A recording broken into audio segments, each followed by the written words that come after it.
Hello दोस्तों, general studies में आप सभी का स्वागत है।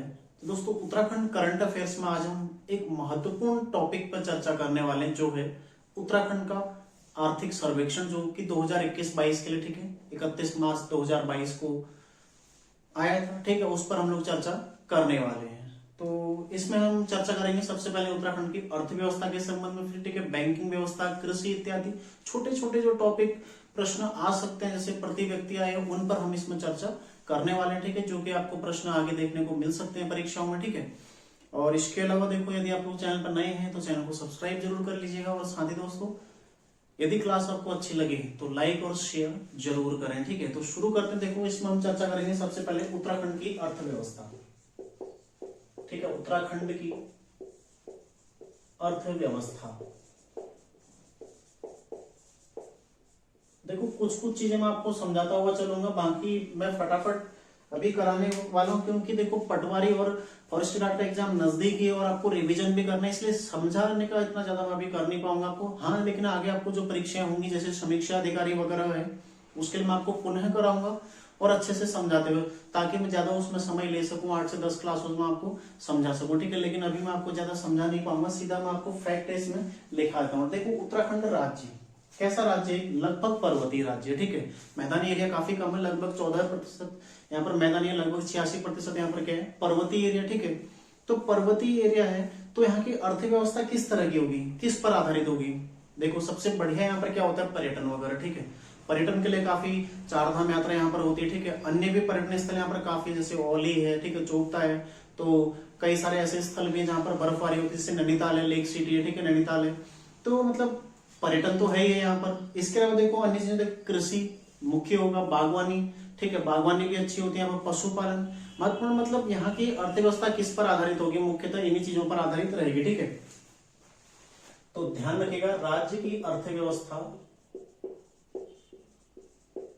ठीक है, राज्य की अर्थव्यवस्था किस किस में आधारित है? देखो, कृषि है, बागवानी है, पशुपालन है, ठीक है, कृषि, बागवानी, ठीक है, पशुपालन, ठीक है, पशुपालन पर आधारित है। साथ देखो, वन है, वन संपदा बहुत अच्छी, ठीक है, वन है, ठीक है, खनन है, खनन है, देखो, विनिर्माण है और निर्माण है, विनिर्माण एवं निर्माण, ठीक है, इस पर भी आधारित है। साथ ही देखो, अन्य चीजें जैसे व्यापार है, होटल रेस्टोरेंट है, ठीक है, व्यापार, होटल है, ठीक है, और रेस्टोरेंट है, तो इन पर भी, इनसे भी काफी ज्यादा आर्थिक जो आय होती है, ठीक है, उत्तराखंड राज्य को होती, तो इन पर निर्भर है, ठीक है, ध्यान रखिएगा, इन पर निर्भर है, ठीक है। तो क्वेश्चन ऐसे भी बन सकता है, निम्नलिखित में से उत्तराखंड की आय का, उत्तराखंड राज्य की जो अर्थव्यवस्था, उसका प्रमुख स्रोत क्या नहीं है, ठीक है। इस तरह से आपको 3 ऑप्शन देगा, एक आपको अतिरिक्त या अन्य ऑप्शन दे सकता है, ठीक है, तो वो वहां पर नहीं होगा। तो ये क्या है, यहाँ पर महत्वपूर्ण है।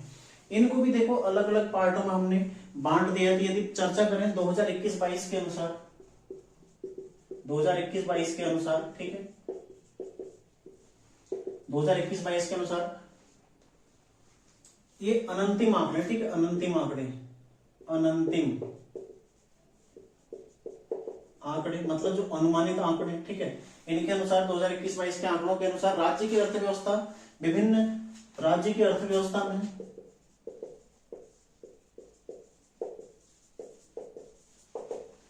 अर्थव्यवस्था में विभिन्न क्षेत्रों का योगदान, ठीक है, विभिन्न क्षेत्रों का योगदान,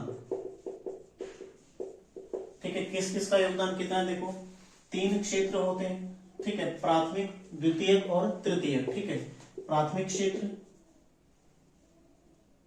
प्राथमिक, ठीक है, फिर देखो द्वितीयक, और अगला है तृतीयक, ठीक है, तृतीयक। तो प्राथमिक क्षेत्र, द्वितीयक क्षेत्र, ठीक है, और तृतीयक क्षेत्र। ध्यान रखिएगा, कितना कितना, देखो, प्राथमिक क्षेत्र का कितना है? 12.11%, ठीक है, द्वितीयक का कितना है? 44.97%, और तृतीयक का कितना है? 42.92%, ठीक है। तो ये है 2021-22 के आंकड़ों के अनुसार, ठीक है। प्राथमिक क्षेत्र का योगदान कितना है? 12.11, द्वितीयक का 44.97। मतलब इस हिसाब से देखो सर्वाधिक योगदान किसका है, द्वितीय क्षेत्र का। तो क्वेश्चन बनेगा 2021-22 के अंतिम आंकड़ों के अनुसार राज्य की अर्थव्यवस्था में किस क्षेत्र का सर्वाधिक योगदान है, किसका है, द्वितीय क्षेत्र का। ठीक है, अब इनको बांटते हैं, इनमें देखते हैं आखिर प्राथमिक क्षेत्र में कौन कौन शामिल है, द्वितीय क्षेत्र में कौन कौन शामिल है और तृतीय क्षेत्र में कौन कौन शामिल है। देखो प्राथमिक क्षेत्र में कौन कौन शामिल है, जैसे कृषि, ठीक है, प्राथमिक क्षेत्र में आता है। इसके अलावा देखो पशुपालन, ठीक है, वानिकी, ये भी प्राथमिक क्षेत्र का हिस्सा है। ठीक है, इसके अलावा मत्स्य पालन, ठीक है, मत्स्य, देखो खनन, ठीक है, खनन और उत्खनन, ठीक है, सभी इसमें शामिल है प्राथमिक क्षेत्र में। तो क्वेश्चन ऐसे भी बन सकता है, निम्नलिखित में से कौन प्राथमिक क्षेत्र में सम्मिलित नहीं है। ठीक है, कौन नहीं होगा, देखो जो द्वितीय या तृतीय क्षेत्र का होगा उनको भी अभी हम चर्चा करते हैं। ठीक है, जैसे निर्माण एवं विनिर्माण, ठीक है, निर्माण एवं विनिर्माण, ठीक है, ध्यान रखिएगा, निर्माण एवं विनिर्माण, ठीक है, विद्युत, गैस, ठीक है, जल आपूर्ति,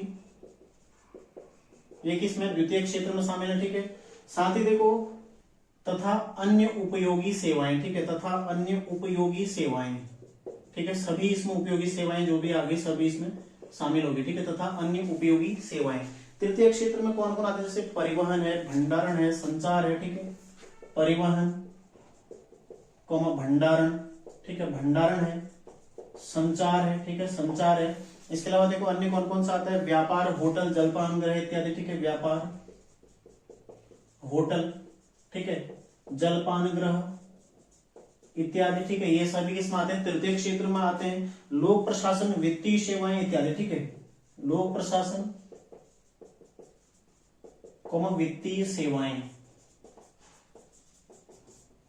ये सभी किसमें आते हैं, तृतीय क्षेत्र में शामिल है। तो क्वेश्चन इनमें से कहीं भी बन सकता है। देखिए आपसे क्वेश्चन ऐसे ही पूछ सकता है कि आपसे पूछ लेगा व्यापार एवं होटल किस क्षेत्र में सम्मिलित है, ठीक है, किस क्षेत्र में, तृतीय क्षेत्र में, तो उत्तराखंड के संबंधित भी पूछ सकता है। ठीक है, इसलिए देखो ये प्राथमिक क्षेत्र है, आपने सब याद रखना। ठीक है, इनका परसेंटेज सबसे पहले तो देखो सर्वाधिक योगदान किसका है, द्वितीय क्षेत्र का, सबसे कम प्राथमिक क्षेत्र का। ठीक है, प्राथमिक में कौन कौन सम्मिलित है, ये सभी, द्वितीय में कौन कौन, ठीक है, और तृतीय में कौन कौन है, ये सभी सम्मिलित है। आगे देखते हैं, देखो 2021-22 के अग्रिम अनुमानों में, ठीक है, 2021-22 अग्रिम अनुमानों में प्रति व्यक्ति आय, ठीक है, राज्य की प्रति व्यक्ति आय कितनी, ठीक है, क्वेश्चन बन सकता है राज्य की प्रति व्यक्ति आय कितनी है, तो कितने, 1,96,292, ठीक है, 282, 1,96,282, ठीक है, ध्यान रखिएगा रुपए, ये प्रति व्यक्ति आय।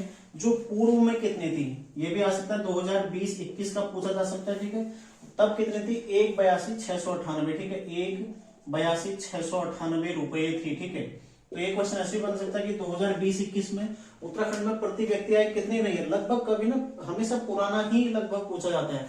ध्यान रखिएगा 2020-21 में कितनी थी, 1,82,698, जो वर्तमान में कितनी होगी, ये रुपए का प्रतीक है। ठीक है, इस तरह से चिन्ह, और जो वर्तमान में कितनी अनुमानित है, 1,96,282, ठीक है, 2021-22 में अग्रिम अनुमानों में अनुमानित रखी गई है। ठीक है, आगे देखते हैं, अगला देखो राज्य आय एवं लोक वित्त।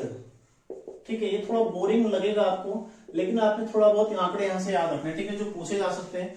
बाकी इसमें देखो कर जो टैक्स वाला आएगा वो ज्यादा महत्वपूर्ण रहेगा, बैंकिंग जो आएगा, ठीक है, आगे कृषि संबंधी जो फैक्ट आएंगे, आगे 3-4 क्लासें में आपको जितने भी बताऊंगा काफी महत्वपूर्ण उत्तराखंड करंट अफेयर्स में रहने वाले हैं। ठीक है, 2020-21 की, ठीक है, 2020-21 के अंतिम अनुमान में, ठीक है, अंतिम अनुमान में राज्य की विकास दर कितनी रही है, राज्य की विकास दर, ठीक है, कितनी रही है, 4.42%, ठीक है, 4.42% आंकी गई है, ये वृद्धि, ठीक है, ये वृद्धि रही है, इसमें ऋणात्मक नहीं है, धनात्मक में, ठीक है, वृद्धि रही है, जो कि 2021-22 में, ठीक है, 2021-22 में यही कितना अनुमानित रखा गया है, 6.13%, ठीक है, 6.13%। तो इसको पूरा लिखने की आवश्यकता नहीं है। 2020-21 में जो राज्य की विकास दर कितनी रही थी, 4.42, इतनी वृद्धि हुई थी उसमें, ठीक है, वो कितनी हो जाएगी 2021-22 में, 6.13% हो जाएगी। ठीक है, तो ये पूछा जा सकता है कि वर्ष 2021-22 के सत्र में, वित्तीय सत्र में उत्तराखंड की विकास दर कितनी रहने का अनुमान है, कितनी अनुमानित रखी गई है, कितनी है 6.13%। ठीक है, आगे देखो अगला है सकल राज्य घरेलू उत्पाद, सकल राज्य घरेलू उत्पाद। ठीक है, राज्य घरेलू उत्पाद, ठीक है, सकल राज्य घरेलू उत्पाद। तो ये कितना प्रचलित भाव पर कितना अनुमान रखा गया, ठीक है, प्रचलित भाव, और दूसरा रहता है स्थिर भाव। ठीक है, स्थिर भाव, प्रचलित भाव पर कितना है और स्थिर भाव पर कितना है, दोनों एक साथ हम देख लेते हैं। ठीक है, 2020-21, सबसे पहले 2020 और 21, तो ये पूछा जा सकता है क्योंकि पुराना है। ठीक है, अंतिम अनुमान में कितना है 2020-21 के अंतिम अनुमान। ठीक है, प्रचलित भाव पर कितना है 2,34,660 करोड़। ठीक है, 2,34,660 करोड़। ठीक है, जो कि स्थिर भाव पर कितना है, अभी आगे हम उसको 1,78,912। ठीक है, 1,78,912 करोड़। ठीक है, ठीक है, अगला देखो 2021-22 में, इसी के बदले 2021-22 में कितना रहेगा ये, 2021-22 में कितना है 2,53,832, 2,53,832। ठीक है, करोड़। और साथ ही जो स्थिर भाव पर कितना है, ये है 1,89,882। ठीक है, 1,89,882। ठीक है, यदि आप प्रतिशत, तो क्वेश्चन कहां से बनेगा, या तो ये पूछ सकता है आपको, लेकिन क्वेश्चन कैसे बन सकता है कि प्रचलित भाव पर सकल राज्य घरेलू उत्पाद में 2020 की अपेक्षा, ठीक है, 2020-21 की अपेक्षा 21-22 में कितने प्रतिशत वृद्धि हुई है। ठीक है, तो कितने प्रतिशत हुई है, देखो यहां पर हुई लगभग 8.17%। ठीक है, और इसमें कितनी हुई है वृद्धि 6.13%, ये वृद्धि हुई है। ठीक है, दोनों जगह वृद्धि हुई है। वृद्धि कितनी हुई है, ठीक है, तो आप इस तरह से इसको चार्ट बना सकते हैं। 2021-22 में सकल 2020-21 में, ठीक है, अंतिम अनुमान कितना 2,34,660, और यहाँ पर अगले साल कितना हो गया, यानी कि अगले इसके पश्चात वाले सत्र में कितना हो गया 2,53,832। ठीक है, और ऐसे ये भी बढ़ गया, तो प्रतिशत में वृद्धि कितनी हुई 8.17% और यहाँ 6.13%। ठीक है, देखो यदि बात करें योगदान की, ठीक है, तो पृथक पृथक योगदान में जैसे हमने प्राथमिक क्षेत्र देखा था, द्वितीय क्षेत्र देखा था, तृतीय क्षेत्र देखा था, जितने भी हमने क्षेत्र देखे उनके अंतर्गत जो उप क्षेत्र, ठीक है, जैसे कृषि है, पशुपालन है, या फिर विनिर्माण है, निर्माण है, ठीक है, इन सब में सर्वाधिक योगदान जो रहा है राज्य की अर्थव्यवस्था में किसका रहा है, यदि पूछे, ठीक है, पृथक पृथक योगदान यदि देखें, ठीक है, पृथक पृथक योगदान, तो उन सबका तोड़कर, ठीक है, मैं आपको अब 3 क्षेत्रों की बात नहीं कर रहा हूं, प्राथमिक द्वितीय तृतीय नहीं, उनके अंतर्गत जो अंदर जो उप क्षेत्र है उन सभी का, ठीक है, उन सभी में पृथक पृथक योगदान में सर्वाधिक योगदान किसका रहा है, विनिर्माण का। ठीक है, विनिर्माण का लगभग कितना है 33.36%। ठीक है, 33.36%, ये सर्वाधिक योगदान किसका है, विनिर्माण का। ठीक है, इसके अलावा देखो व्यापार, होटल एवं जलपान, इनका भी अच्छा खासा योगदान है। व्यापार पूछा जा सकता है, ठीक है, होटल एवं जलपान, समीक्षा अधिकारी मेंस या फिर पीसीएस, नोर पीसीएस मेंस या फिर एपीएस मेंस यदि आप तैयारी कर रहे हैं तो आपको वहां पर उत्तराखंड में पर्यटन की संभावना है, इस पर निबंध लिखने को मिलेगा। ठीक है, और वहां पर ये आंकड़ा आपके बहुत काम आ सकता है। ठीक है, यदि इसको डालोगे तो आप थोड़ा स्मार्ट, आपका निबंध अच्छा निबंध आपका लगेगा। ठीक है, तो ये आप वहां के लिए यदि आप तैयारी करते हो वहां के लिए भी आप इसको नोट कर सकते हैं, ये आंकड़ा उसमें आप डाल सकते हैं। ठीक है, इसका कितना रहा है 13.64%। ठीक है, इसके अलावा देखो निर्माण क्षेत्र, मतलब ये दो आप याद रख लो क्योंकि ये पूछे, ये सर्वाधिक है, और व्यापार एवं होटल क्योंकि पर्यटन की संभावना, उत्तराखंड में पर्यटन की अपार संभावना है। ठीक है, पूरा चारधाम यहाँ पर, तो इसको दृष्टिगत रखते हुए ये आंकड़ा आपसे पूछा जा सकता है। ठीक है, आगे देखते हैं। देखो 2021-22 में, ठीक है, पुनरीक्षित अनुमानों के अनुसार, यानी कि जो पुनः संशोधित कर दिए गए, ठीक है, पुनरीक्षित अनुमानों के अनुसार पूछा जा सकता है। ठीक है, पुनरीक्षित अनुमानों के अनुसार कुल राजस्व प्राप्तियां, ठीक है, कुल राजस्व प्राप्तियां कितना अनुमानित है, प्राप्तियां ठीक है, कितना अनुमानित रखा गया ध्यान रखिएगा आप लोग, 43,701.23 करोड़, ठीक है, 43,701.23 करोड़, ठीक है, इतना अनुमानित रखा गया है, जो कि 2020-21 में कितना था। तो ये इसलिए मैं आपको बता रहा हूँ क्योंकि 20-21 के ज्यादा पूछे जाने की संभावना रहती है, ठीक है। आपने पुलिस के पेपर में भी देखा होगा, जो आर्थिक सर्वेक्षण में से सवाल आए थे वो पुराने ही आए थे, इसमें से नहीं आए थे, ठीक है, इसके पहले वाला। तो इसलिए मैं आपको दोनों एक साथ बता रहा हूँ, यदि यहाँ से आए तो यहाँ से, यदि वहां से आए तो वहां से, ठीक है। 2020-21 में कितना था ये, 38,204.36 करोड़ रुपया, ठीक है, इतना ये पहले था। आपने ये ध्यान रखना है। देखो आगे देखते हैं हम, कराधान यानी कि टैक्सेशन, ठीक है, कराधान। राज्य में कर संबंधी जो भी प्रमुख तथ्य हैं इसमें हम चर्चा करेंगे, ठीक है। कराधान किसके अंतर्गत, ठीक है, राज्य कर विभाग द्वारा, राज्य कर विभाग द्वारा, ठीक है, राज्य कर विभाग के अंतर्गत आता है, राज्य कर विभाग द्वारा। और साथ ही, ठीक है, और इसको किसके अंतर्गत रखा गया, कर विभाग को, वित्त विभाग के अंदर, ठीक है, वित्त विभाग के अंदर, ठीक है, वित्त विभाग के अंतर्गत। ये भी आपसे पूछा जा सकता है कि राज्य कर विभाग को किसके अंतर्गत रखा गया है, वित्त विभाग के अंतर्गत रखा गया। तो पहला क्वेश्चन यहीं पर से बन सकता है कि उत्तराखंड राज्य में कराधान संबंधी जो भी मतलब कर संबंधी जो भी टैक्स मतलब किसके द्वारा कलेक्ट किया जाता है, कर संग्रह का कार्य किसके द्वारा किया जाता है, किसके द्वारा किया जाता है, राज्य कर विभाग के द्वारा, ठीक है। और कर विभाग को किसके अंतर्गत रखा गया है, वित्त विभाग के अंतर्गत रखा गया है। यदि इसमें चर्चा करें, देखो राज्य की आय का महत्वपूर्ण स्रोत क्या है, ठीक है, राज्य की आय का महत्वपूर्ण स्रोत, राज्य की आय का महत्वपूर्ण स्रोत, ठीक है, कर ही है महत्वपूर्ण स्रोत, जो कि राज्य कर है, ठीक है, राज्य कर, राज्य कर, ठीक है, यानी कि इसको SGST आप बोल सकते हैं, ठीक है, राज्य कर, ये राज्य की आय का महत्वपूर्ण स्रोत है, ध्यान रखिएगा आप लोग, ठीक है।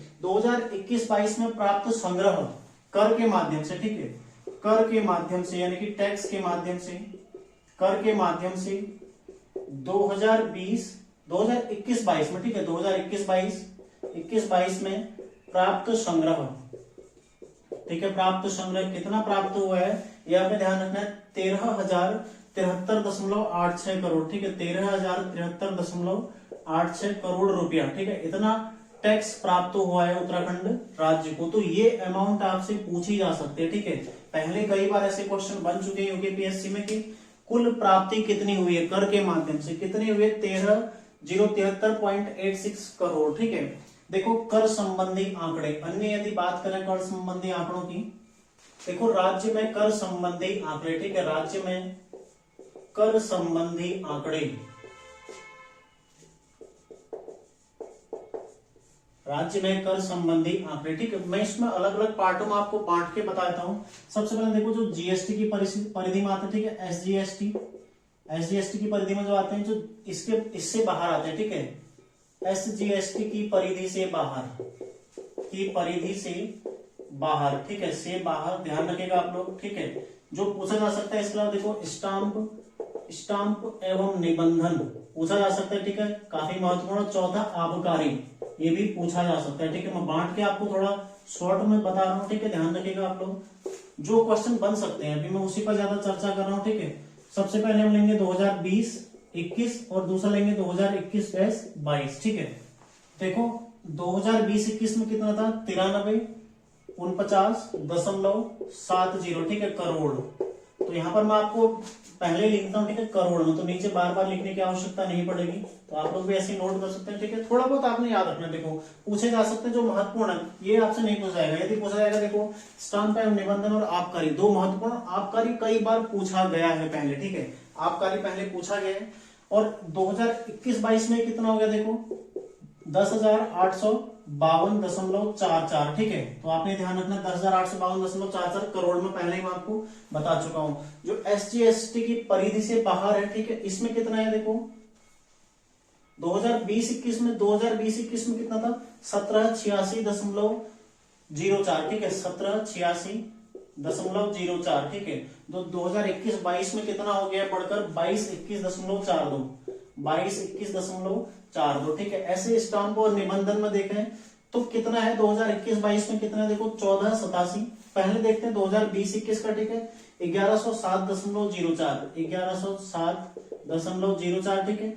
जो बाद में कितना हो गया 2021-22 में 1487.89, ठीक है 1487.89। ऐसे आबकारी जो कि सबसे ज्यादा महत्वपूर्ण, ठीक है ये तो महत्वपूर्ण है ही, लेकिन सर्वाधिक महत्वपूर्ण कौन है, आबकारी वाला, जो कि कितना हुआ है 3260.35, ठीक है 3260.35 21-22 में, ठीक है। उससे पहले के सत्र में कितना था 3017.34, ठीक है 3017.34।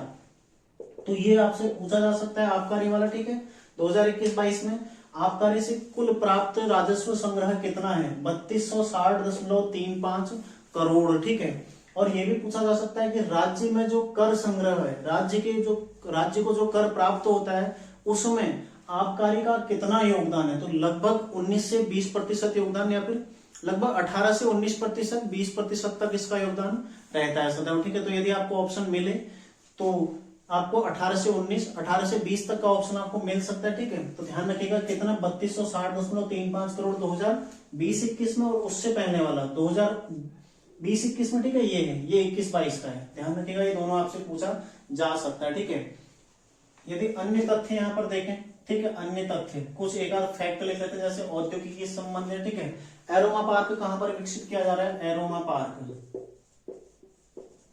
आपसे पूछा जा सकता है, ठीक है काशीपुर में बनाया जा रहा है, काशीपुर में। और इसके अलावा एक और है प्लास्टिक पार्क, ठीक है प्लास्टिक पार्क,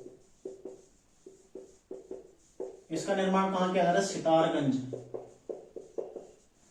सितारगंज में इसका निर्माण किया जा रहा है, ठीक है। तो ये दोनों आपने ध्यान रखना है, एरोमा पार्क और प्लास्टिक पार्क। साथ ही देखो एक और आपने तथ्य ध्यान रखना है, एक इंडेक्स जारी होता है, ठीक है एक्सपोर्ट प्रीपेयर्डनेस, ठीक है इंडेक्स, यानी कि निर्यात संवर्धन सूचकांक, ठीक है निर्यात संवर्धन सूचकांक,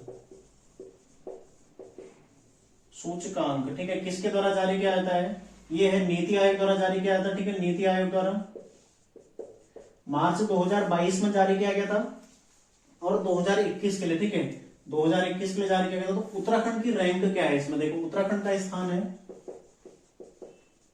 उत्तराखंड का स्थान कितना है, देखो 17वां, ठीक है 17th इसमें रैंक है। यदि पहाड़ी राज्यों में बात करें, ठीक है पहाड़ी राज्यों की श्रेणी में, पहाड़ी राज्यों की श्रेणी में कौन सा स्थान है, प्रथम स्थान है, ठीक है। तो ये भी आपने ध्यान रखना है, पहाड़ी राज्यों में प्रथम कौन है, उत्तराखंड है। वैसे कौन सा स्थान है, 17वां है, लेकिन पहाड़ी राज्यों में कौन सा है, पहला स्थान इसमें उत्तराखंड को प्राप्त हुआ है, ठीक है। आगे देखते हैं अन्य चीजें। सबसे पहले इसमें आप देखते हैं बैंकिंग व्यवस्था, ठीक है बैंकिंग व्यवस्था संबंधी कुछ जो फैक्ट है उसके संबंध में चर्चा करते हैं। देखो अब चर्चा करते हैं बैंकिंग एवं संस्थागत वित्त के संबंध में, ठीक है। 31 मार्च 2022 तक राज्य में कुल बैंक शाखाएं, ठीक है 31 मार्च 2022 तक राज्य में कुल बैंक शाखाएं,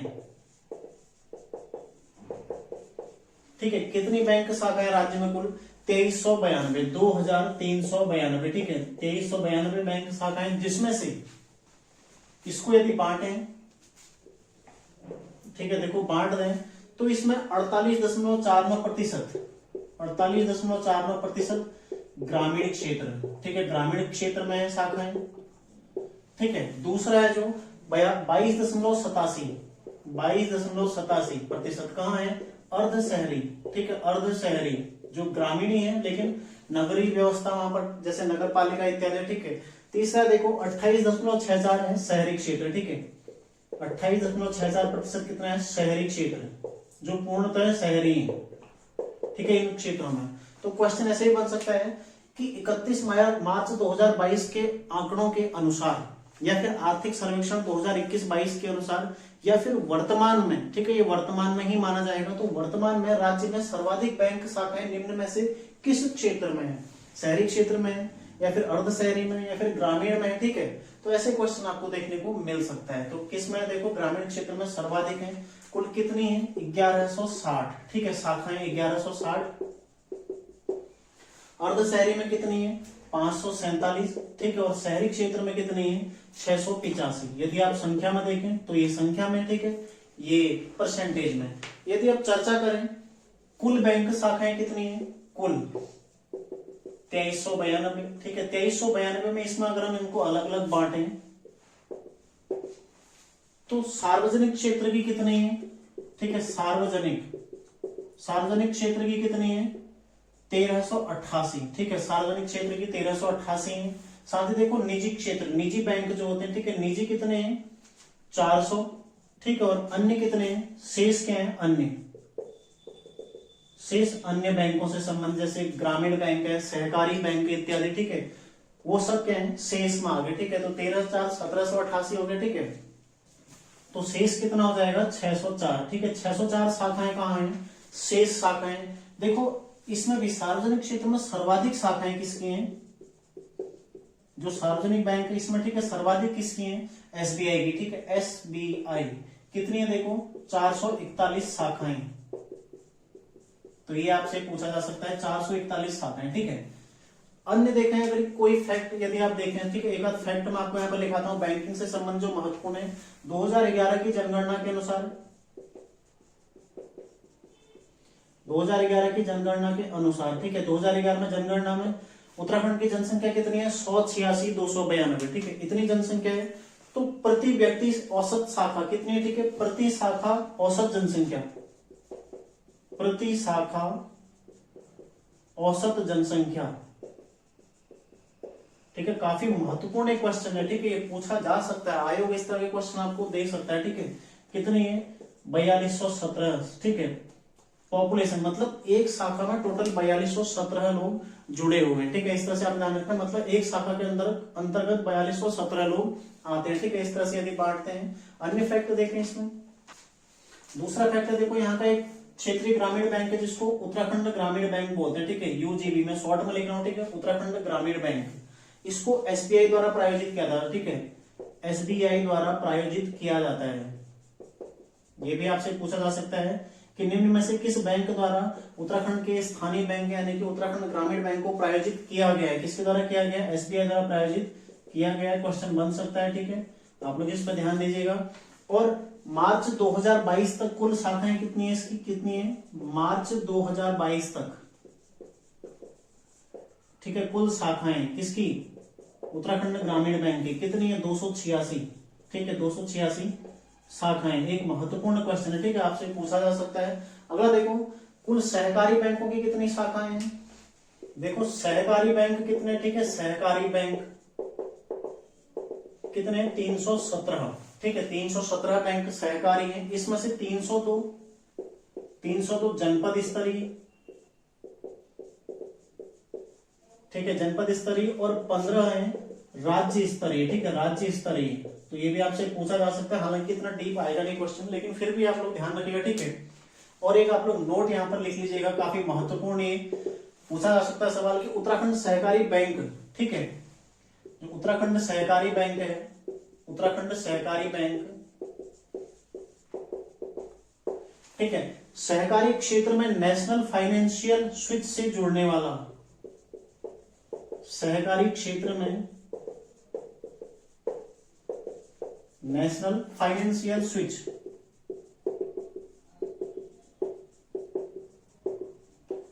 से जुड़ने वाला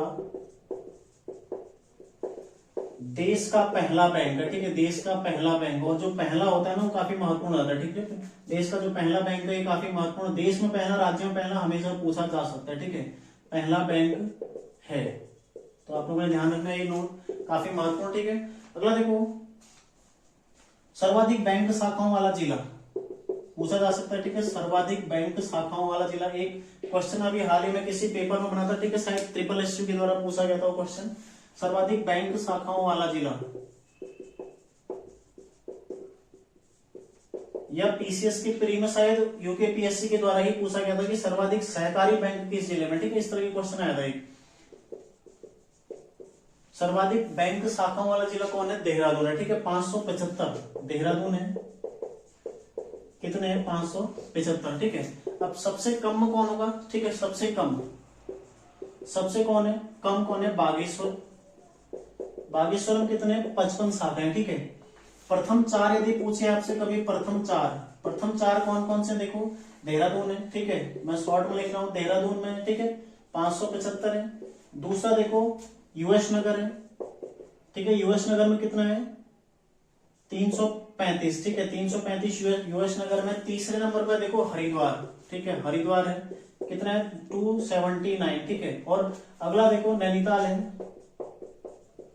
239, ठीक है, ध्यान रखिएगा आप लोग। ये प्रथम 4 है। लास्ट के 4 यदि बात करें, ठीक है, लास्ट के 4 यदि बात करें तो इसमें सबसे लास्ट पर है बागेश्वर, ये बढ़ते क्रम में मैं आपको बता रहा हूं, ठीक है। बागेश्वर कितना है 55, फिर है रुद्रप्रयाग कितना है 57, ठीक है। फिर है देखो चंपावत, ठीक है, चंपावत में कितना है 63, और फिर है उत्तरकाशी कितना है 67, ठीक है, ये आपने ध्यान रखना है। उत्तरकाशी कितना है 67 है। तो लास्ट के 4 सबसे कम बागेश्वर, सर्वाधिक कहाँ है देहरादून में। तो ऐसे क्वेश्चन बन सकते हैं निम्न में सर्वाधिक बैंक शाखाओं वाला जिला कौन सा है, आपको यहाँ पर दे देगा हरिद्वार, नैनीताल, उधम सिंह नगर या उत्तरकाशी। देहरादून नहीं देगा क्योंकि पहला सबको पता है, इन तीनों में से या फिर इनके बाद का कोई देगा। देखो आपने ये 3 ध्यान रखना है, ठीक है, तो इन तीनों में से कोई एक ऑप्शन आएगा तो वो सर्वाधिक हो जाएगा। और इस सबसे कम में आपने ये ध्यान रखना है, ठीक है, सबसे कम किस में है बागेश्वर में। तो निम्न में सर्वाधिक कम वाला कौन है या फिर निम्न में कम कौन है, ठीक है। शुरू के 4 लास्ट के 4 याद रखो, बीच के 5 आप कवर कर लोगे। तो बैंकिंग व्यवस्था में देखो आपने ध्यान रखा होगा, एक और चीज आपने ध्यान रखना है, 30 जून 2006 आरबीआई की शाखा स्थापित हुई थी, ठीक है, आरबीआई की शाखा देहरादून में स्थापित की गई थी। तो ये आपने पढ़ा होगा, ठीक है, सभी को पता होगा, तो ये भी आपने ध्यान रखना है। तो ये हो गया बैंकिंग व्यवस्था। इसमें से जो भी क्वेश्चन बन सकते हैं मेरे द्वारा आपको बता दिए गए, ठीक है। प्रश्न कैसे बनेगा और क्या क्या आपको याद रखना है, ठीक है। तो उम्मीद है आप लोगों को क्लास पसंद आया होगा। दोस्तों यदि क्लास सही लगे तो चैनल तो लाइक जरूर कीजिएगा क्लास को, ठीक है। बाकी यदि आप चैनल पर नए हैं तो चैनल को सब्सक्राइब जरूर कीजिएगा। मिलते हैं नेक्स्ट क्लास में, आप लोग तैयारी करते रहिए। धन्यवाद।